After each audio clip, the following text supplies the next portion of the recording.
You're listening to the Grace Plus Zero podcast, exploring the crossroads of culture, faith, and family from a biblical worldview. And now your host. Welcome to Grace Plus Zero. I'm your host, Brian Moore. This is a special episode entitled Crumbs from Romans 7:18. I know that in me, that is in my flesh, dwelleth no good thing.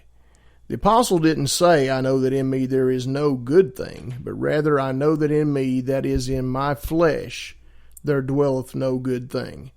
The apostle Paul had been born of the Spirit, and therefore the righteousness of Christ had been imputed unto him, and the Holy Spirit had taken up its abode within his heart.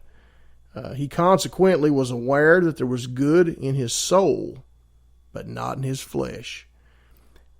A lot of people have been bothered from time to time with what's called the whole man doctrine. The advocates of the whole man doctrine claim that in the new birth, the whole man is regenerated, both soul and body. Well, our able forefathers have refuted this false idea for several centuries. It's caused disputes, schisms, splits, and so forth. But we're thankful that they have been able to hold firm to the truth. If our vile body had been regenerated when we were given divine life, then it would be improper for us to say that there is no good thing in our flesh. Paul taught us that those of us who have the first fruits of the Spirit groan within ourselves, waiting for the adoption, to wit, the redemption of our body. You can read this in Romans 8:22-23. If our body were already regenerated, then we would not have to wait for the redemption of our body in the morning of the resurrection. And when the Lord returns, it would not be necessary for our body to be changed, well, because it wouldn't be a vile body. Read Philippians 3:21.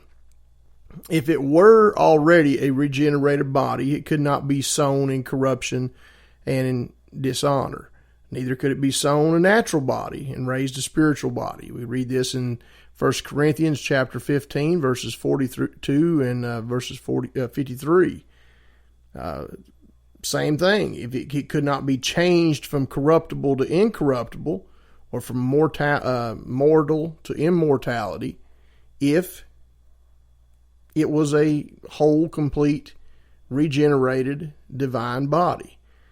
However, if in the regeneration of our soul, our body had also been regenerated, then how could we account for the warfare that exists between us within our flesh and our spirit?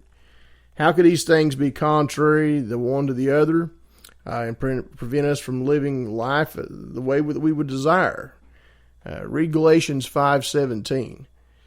And again, I'll ask this question. If our body was born of the Spirit in regeneration, then how could it be said that there is no good thing in our flesh? It just simply cannot be said. And that would be the same as saying that the Spirit of God is not a good thing, which would literally be blasphemy. So as the writer said, I know that in me, that is in my flesh, dwelleth no good thing. The Apostle Paul knew that there was something on the inside that had changed. But this outer man will wait for that change to come. And in the morning of the resurrection, this corruptible body will put on incorruption. This weak, frail, and mortal body will put on immortality. And as Job said, we will wait all the days of our life until our change comes.